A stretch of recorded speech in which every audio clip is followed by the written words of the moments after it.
Nakakaya. Hindi nakakaya. Pinumustra ko lang. Bakit? Wala bang nagpapasusong inaano ba ka? Sumusok ka rin sa akin. Hayop ka. Uy! Dong, dong! Papasukin mo na dong. Magagalit yan. Magagalit. Elizabeth Ramsey po.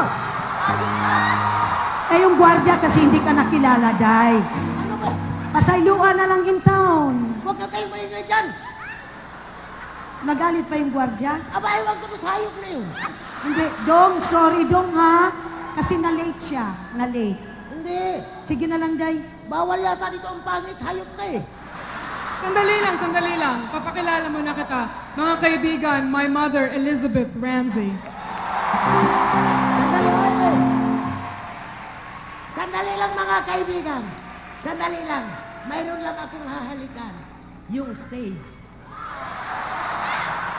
Hindi naman si Pope lang ang gumagawa. Alam niyan. niyo mga kaibigan, ito na ang pangarap ko sa anak ko na dumating na pinagdasal ko kay Mama Mary at saka sa mahal na ninyo.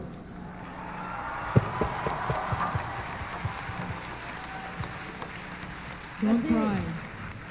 Kasi talaga sinabi ko sa anak ko, kumanta ka. Dahil matanda na ako, palitan mo na ako.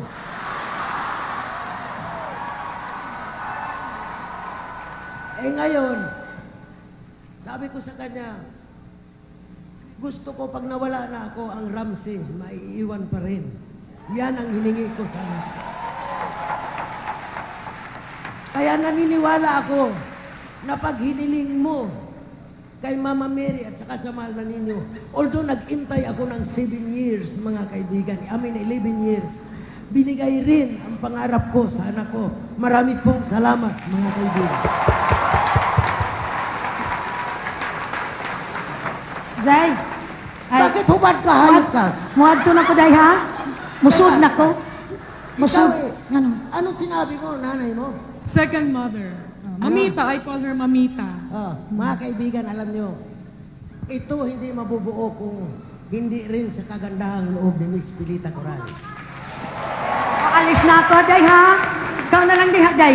Diyan ka lang. Oh. Bagamat galit ako sa'yo. Alam mo kung magpasikat ito ng tayo, tingnan mo. Para ba siyang maibubuga ka pa sa pagganito?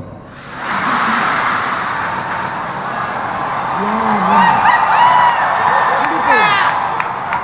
Alam mo, sabi nga ng nanay ko nung araw nung maliit pa ako, sabi ko, Ma, bakit ba nag-asawa pa kasi ka ng Negro-Pilipino na sana? Sabi naman niya, hayop ka, wag mo akong sisihin. Bakit kagustuhan ko bang mag-asawa ng pusit? Hayop ka! Sabi ko, tingnan mong buhok ko, hindi masuklay. Tingnan mong mukha ko, hindi ko matingnan sa salamin. Nagalit ang nanay ko, sabi ng nanay ko, Inday. Kasi alam niyo nung araw, ang nanay ko, para bang, nung 2 buwan pa lang ako, para ko nakitang masamang loob niya nung mga anak sa akin. Oo. Kasi di ba ang ina, pag nagpasuso sa anak, nakatitig na gano'n dahil magandang anak niya gano'n. Ang nanay ko iba, pag nagpasuso sa akin, dito sa kaliwa, gano'n siya. Pag linipat ako sa kanan, gano'n. Ma! Kaya, Ma! O, Day, adto na ko taon, ha? TV ito, Ma. TV. Huwag yung mga ganun-ganun ang kwento, Ma. bakit? Nakakaya. Hindi nakakaya. Pinumustra ko lang. Bakit? Wala bang nagpapasusong inaano ba ka? Sumusok ka rin sa akin, hayop ka.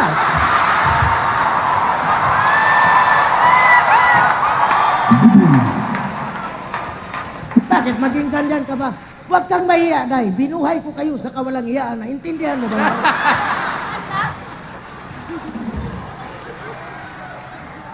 Ako, sinasabi ko nga eh. Yung nanay ko nung araw, pag sinisisi ko, sabi ng nanay ko, Oy, wag mo akong sisihong pisting yawa ka, sabi ng nanay ko. TV. Baka, ni baling magkaroon ng TV. Sabi nga ng nanay ko, bakit? Kasalanan ko ba? Sino bang may gustong magkaanak ng unggoy? Sabi ng nanay ko. Kaya ako, Hindi kaya kumanta na lang tayo, Ma. hindi. Alam mo, hindi ko rin masising nanay ko. Ang nanay ko maganda. Ang tatay ko, hindi ko malaman kung paano mix up ng Spanish, Filipino at Jamaican. Masama rin ang maraming mixed up. Tingnan nyo ako. Sirang-sira. Halabira! Yan ang mga lakad ng blues.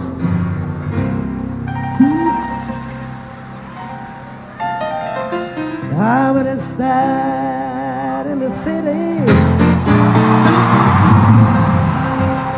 working every night and day, and I never saw the good side of the city until I had to reach in the riverboat queen. Big wheels kept on turning,